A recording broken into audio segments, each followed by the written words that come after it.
नमस्कार विद्यार्थियों, स्वागत है आपका मयूर नॉवेल्स एकेडमी की ऑनलाइन यूट्यूब क्लासेस में।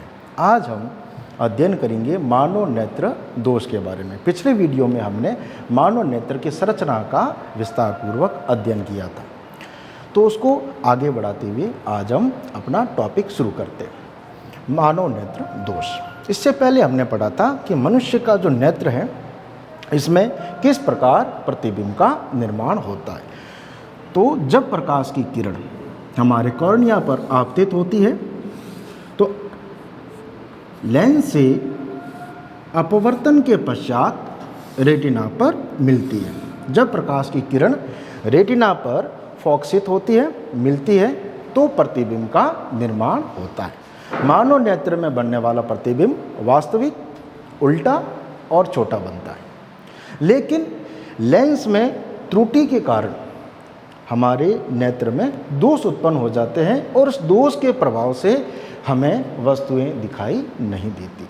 तो कौन कौन से दोष हमारे नेत्र में होते हैं और उनका उपचार वर्तमान समय में किस प्रकार किया जाता है, इसके बारे में हम समझेंगे। लेकिन उससे पहले हमें एक बात समझनी होगी कि हमारे नेत्र में प्रतिबिंब जो बनता है उसमें हमारा नेत्र लेंस किस प्रकार से फोकसित होता है और प्रकृति ने हमारे नेत्र को कितनी दृष्टि परास दी है। दृष्टि परास का अर्थ होता है कि हम कितना दूर तक देख सकते हैं और कितना पास तक देख सकते हैं। इसे हम कहते हैं दृष्टि परास। दृष्टि परास का अर्थ है मनुष्य के नेत्र के देखने की शक्ति। तो निकट की जो हमारी देखने की शक्ति होती है, निकट बिंदु, वह लगभग 25 सेंटीमीटर होता है। यदि कोई वस्तु हमारे नेत्र से 25 सेंटीमीटर की दूरी पर है तो हमारे नेत्र उस वस्तु को सुस्पष्ट देख सकते हैं। जैसे जैसे हम किसी वस्तु को नेत्र के पास में लाते हैं तो हमारे नेत्र लेंस को अतिरिक्त कार्य करना पड़ता है और जिसके कारण हमारे नेत्र भारी हो जाते हैं। जैसे जैसे वस्तु हमारे नेत्र के पास में आएगी वैसे वैसे हमारे नेत्रों की कार्य क्षमता वह घटेगी और हमें वह वस्तु दिखाई नहीं देगी। तो निकटतम बिंदु वह 25 सेंटीमीटर है। अब हम बात करते हैं कि हम दूर कितना देख सकते हैं। दूर देखने की शक्ति हमारे नेत्रों में कितनी पाई जाती है।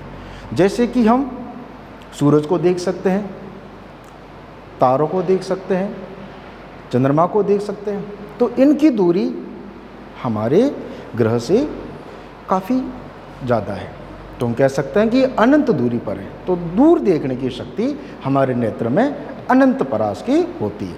तो दूर देखने की शक्ति, उसका परास अनंत होता है। अनंत दूरी तक हम देख सकते हैं। अब हम देखते हैं कि नेत्र की समंजन क्षमता। जब किसी वस्तु को देखना होता है तो हमारे नेत्र अपनी फोकस दूरी को स्वतः समायोजित करते हैं, जिसके कारण प्रतिबिंब रेटिना पर बने। इस शक्ति को हम कहते हैं नेत्र की समंजन क्षमता।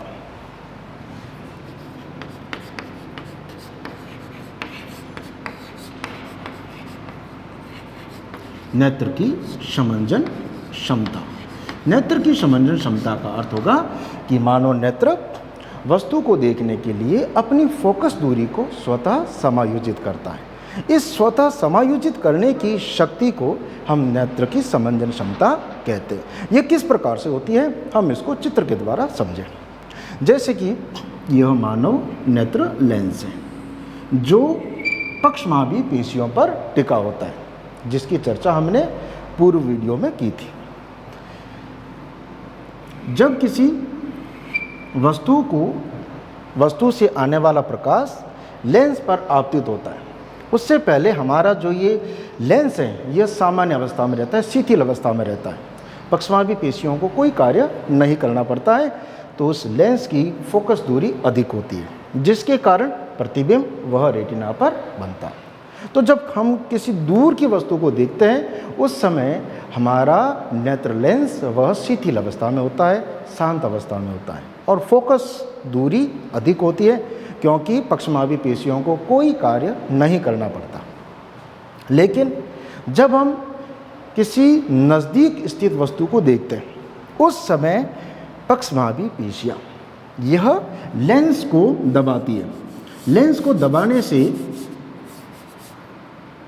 लेंस की वक्रता त्रिज्या बढ़ जाती है, लेंस मोटा हो जाता है।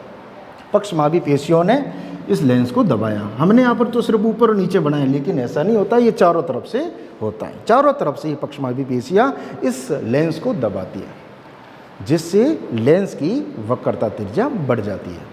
लेंस की वक्रता त्रिज्या बढ़ने से क्या होगा, इसकी फोकस दूरी घट जाती है और प्रतिबिंब रेटिना पर आकर बनता है। इस प्रकार से हमारे नेत्र की समंजन क्षमता निर्धारित होती है। तो समंजन क्षमता, नेत्र किसी वस्तु का प्रतिबिंब देखने के लिए अपनी फोकस दूरी को स्वतः समायोजित कर सकता है। इस क्षमता को हम नेत्र की समंजन क्षमता कहते हैं। तो समंजन क्षमता जब प्रभावित होती है तो उससे हमारी नेत्र में विशेष करके कौन कौन से दोष होते हैं, इनके बारे में हम चर्चा करते हैं। सबसे पहले नंबर पर आता है निकट दृष्टि दोष। शब्द से तो ऐसा लगता है कि जैसे कि निकट की वस्तु स्पष्ट दिखाई नहीं देती, लेकिन ऐसा नहीं होता। शब्द से थोड़ा अलग है, ये विपरीत है। निकट दृष्टि दोष,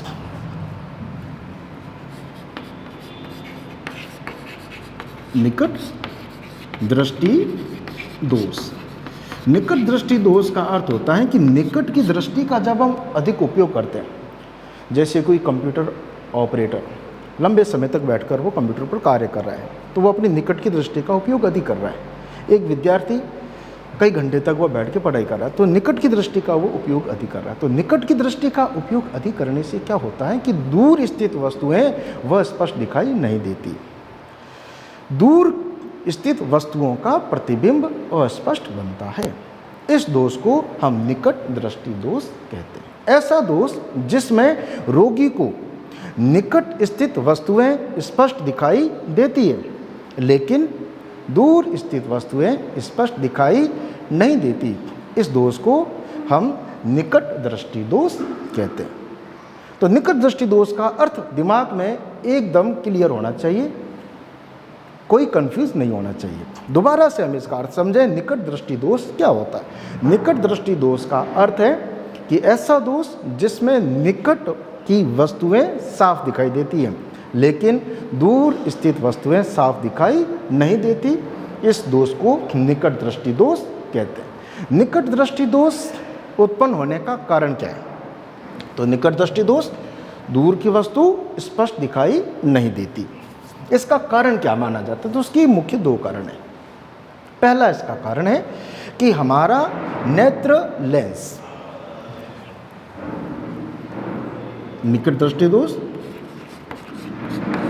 दूर की वस्तु का अस्पष्ट दिखाई देना, दूर की वस्तु का अस्पष्ट दिखाई देना, यह निकट दृष्टि दोष कहलाता है। तो निकट दृष्टि दोष उत्पन्न होने का कारण क्या है? ये दोष उत्पन्न क्यों होता है? तो निकट दृष्टि दोष उत्पन्न होने का पहला कारण माना जाता है कि हमारा नेत्र लेंस जब सामान्य अवस्था में होता है तब ये शिथिल है। तो उस समय क्या होता है कि लेंस दूर स्थित वस्तु, दूर का जो बिंदु है हमारा वो अनंत पर है, तो दूर स्थित बिंदु जो है अनंत से घटकर निकट आ जाता है, जिससे क्या होता है कि प्रतिबिंब का निर्माण वह रेटिना से पहले होता है। लेंस की फोकस दूरी के घटने के कारण निकट दृष्टि दोष होता है। तो निकट दृष्टि दोष का पहला कारण माना जाता है कि नेत्र लेंस की फोकस दूरी का घटना। इसकी जब फोकस दूरी कम हो जाती है तो प्रतिबिंब का जो निर्माण है वह रेटिना से पहले होता है, जिसके कारण कोई दूर की वस्तु स्पष्ट दिखाई नहीं देती। तो इसका कारण क्या है? तो इसका हम पहला कारण देखेंगे।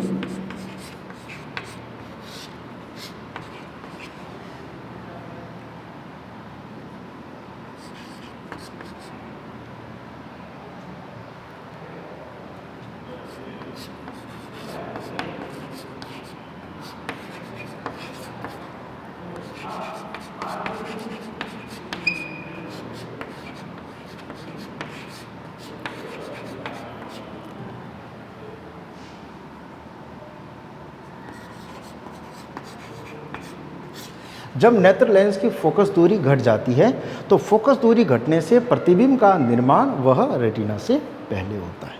दूसरा इसका कारण माना जाता है कि नेत्र गोलक का व्यास, नेत्र गोलक के व्यास में वृद्धि होने से भी प्रतिबिंब का निर्माण रेटिना से पूर्व होता है। तो इस स्थिति में दूर की वस्तु स्पष्ट दिखाई नहीं देती। इस दोष के निवारण के लिए, इस दोष का निवारण कैसे किया जाए, तो इसके निवारण के लिए अपसारी या अवतल लेंस का उपयोग किया जाता है। अवतल लेंस यह प्रकाश की किरणों को अपसारित करके लेंस पर भेजता है और जिससे रेटिना पर दूर स्थित वस्तु का सुस्पष्ट प्रतिबिंब हमें प्राप्त होता है। तो इसके निवारण के लिए, निकट दृष्टि दोष के निवारण के लिए अवतल या अपसारी लेंस का उपयोग किया जाता है। अवतल लेंस और अवतल लेंस का दूसरा नाम है अपसारी लेंस। अपसारी लेंस की शक्ति हमेशा माइनस डायोप्टर में होती है। इसकी शक्ति हमेशा माइनस डायोप्टर में होती है। यह है निकट दृष्टि दोष। दूसरे नंबर पर आता है दूर दृष्टि दोष या दीर्घ दृष्टि दोष। नाम से पता चलता है कि जैसे कि इसमें दूर की वस्तु साफ दिखाई नहीं देगी, लेकिन ऐसा नहीं होता।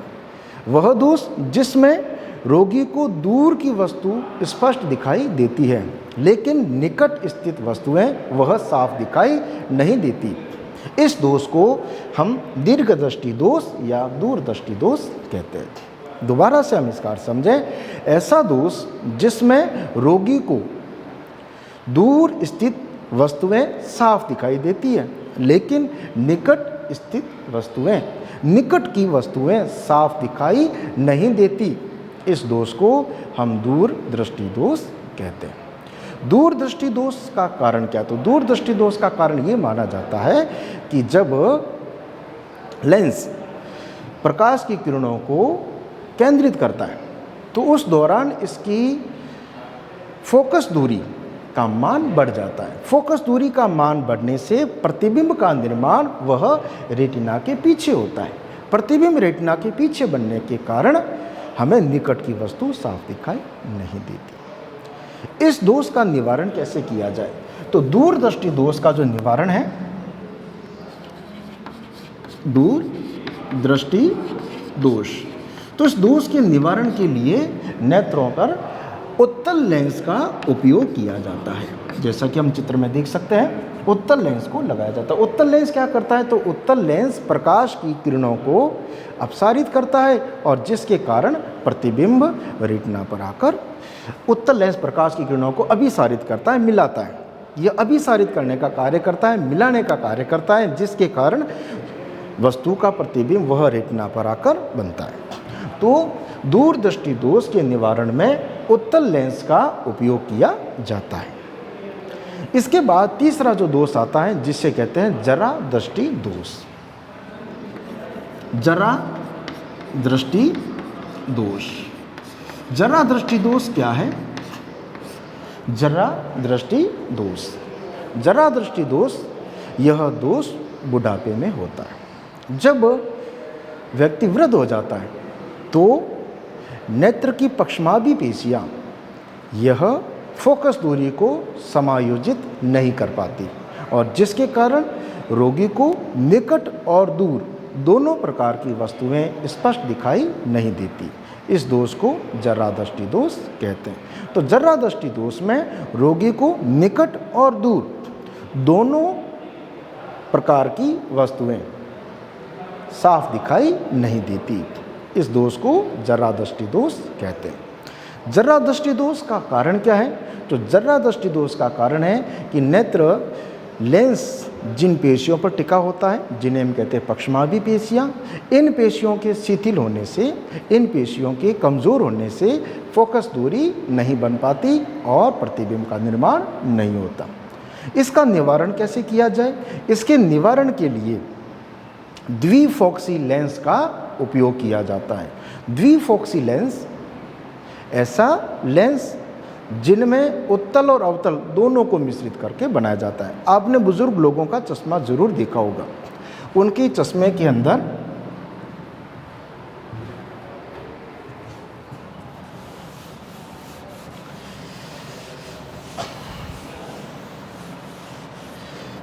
उनके चश्मे की बनावट इस प्रकार की होती है।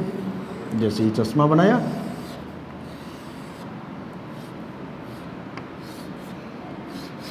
तो यहाँ पर नीचे की तरफ एक अलग भाग हमें दिखाई देता है। यह भाग होता है उत्तल लेंस, और ऊपर की तरफ जो होता है ये होता है अवतल लेंस। उत्तल लेंस और अवतल लेंस।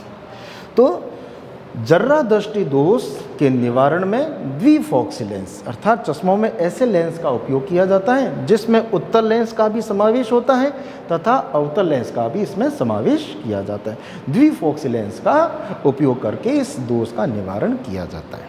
इसे कहते हैं जर्रा दृष्टि दोष। जर्रा दृष्टि दोष के बाद अगले नंबर पर आता है दोष, वह है दृष्टि विषमता। दृष्टि विषमता या दृष्टि वैषम्यता, इसका दूसरा नाम है अबिंदुकता। यह एक ऐसा दोष है जिसमें रोगी क्षैतिज और ऊर्ध्व रेखाओं में स्पष्ट विभेद नहीं कर पाता।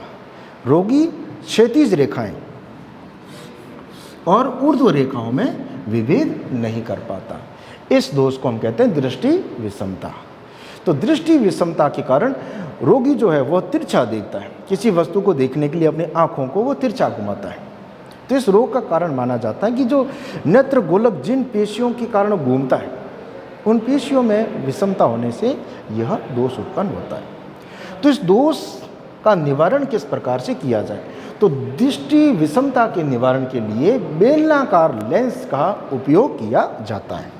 जो नेत्र में लेंस लगाए, इसमें चश्मे में जो लेंस लगाए जाते हैं, चश्मों में बेलनाकार लेंस का उपयोग किया जाता है। बेलनाकार, अब बेलनाकार लेंस किस प्रकार के? चश्मा तो हमने सभी ने देखा, लेकिन बेलनाकार लेंस कैसे हैं? तो जैसे कि बेलन है, ये हमने सामान्य यह बेलन बनाया, तो बेलन का एक भाग जैसे कि यहाँ से यहाँ तक ये काटा हुआ है, तो इस तरह से ये काटा हुआ भाग इसका चश्मा बनाया जाता है और जिसकी सहायता से इस दोष का निवारण किया जाता है। तो दृष्टि विषमता के निवारण के लिए बेलनाकार लेंस का उपयोग किया जाता है। अगला दोष वह मोतिया बिंदु। मोतिया बिंदु या मोतिया बिंदु। मोतिया बिंदु क्या है? जब कोई व्यक्ति तीव्र प्रकाश में अधिक कार्य करता है, जब वह अधिक तेज रोशनी में वह अपना कार्य करता है, तो तेज रोशनी के प्रभाव से नेत्र में उत्पन्न होता है मोतिया बिंदु। किसी भी उम्र में ये हो सकता है। तो जब तेज रोशनी की तरफ हम किसी वस्तु को देखते हैं, तेज रोशनी, तेज पुंज जब हमारे नेत्र में प्रवेश करता है, तो उस समय आइरिस तारे के आकार को घटा देती है, जिससे कम से कम प्रकाश हमारे नेत्र में प्रवेश करे और हमारी रेटिना सुरक्षित रहे। लेकिन अधिक तेज रोशनी में कार्य करने पर हमारा नेत्र लेंस, इस पर एक सफ़ेद धुंधला प्रोटीन का आवरण स्वतः बनना शुरू हो जाता है, ताकि कम प्रकाश रेटिना तक पहुँचे, जिसका परिणाम ये होता है कि प्रकाश की किरणें वह लेंस से अपवर्तित होकर रेटिना तक नहीं पहुंच पाती और रोगी को धीरे धीरे दिखाई देना बंद हो जाता है। इस प्रभाव को हम मोतिया बिंद कहते हैं। मोतिया बिंद रोग का निवारण यह दो विधियों से किया जाता है। पहली विधि है शल्य क्रिया द्वारा, जिसमें डॉक्टर ऑपरेशन करके इस धुंधले अपारदर्शी प्रोटीन के आवरण को हटा देता है। दूसरा तरीका है लेज़र किरण द्वारा, लेज़र किरण द्वारा मोतियों को हटाने के बाद एक लेंस नेत्र में प्रत्यारोपित किया जाता है। इस लेंस को इंट्राऑक्यूलर लेंस कहते हैं।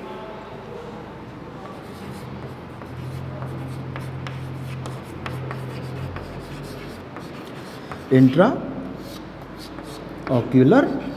लेंस, इसका प्रत्यारोपण नेत्र में किया जाता है। तो आज हमने नेत्र के विभिन्न दोषों के बारे में समझा। सबसे पहला निकट दृष्टि दोष। निकट दृष्टि दोष वह दोष जिसमें रोगी को निकट की वस्तु स्पष्ट दिखाई देती है, लेकिन दूर की वस्तु स्पष्ट दिखाई नहीं देती। इसे निकट दृष्टि दोष कहते हैं। इसका कारण है नेत्र की फोकस दूरी का घटना। अनंत का जो बिंदु है वह अनंत से घटकर वह निकट पर आ जाता है, जिसके कारण प्रतिबिंब का निर्माण वह रेटिना से पहले होता है। इसके निवारण के लिए अवतल लेंस का उपयोग होता है। इसके बाद हमने समझा दूर दृष्टि दोष, जिसमें दूर की वस्तु स्पष्ट दिखाई देती है, लेकिन निकट की वस्तु स्पष्ट दिखाई नहीं देती। इसका कारण है कि नेत्र लेंस की फोकस दूरी का बढ़ना। फोकस दूरी बढ़ने से प्रतिबिंब का निर्माण वह रेटिना से पीछे होता है। इसका निवारण करने के लिए हम उत्तल लेंस का उपयोग करते हैं। इसके बाद हमने पढ़ा जरा दृष्टि दोष, दृष्टि विषमता और मोतियाबिंद। इसके बाद हम अगले वीडियो में अगले टॉपिक की हम चर्चा करेंगे। तब तक के लिए धन्यवाद।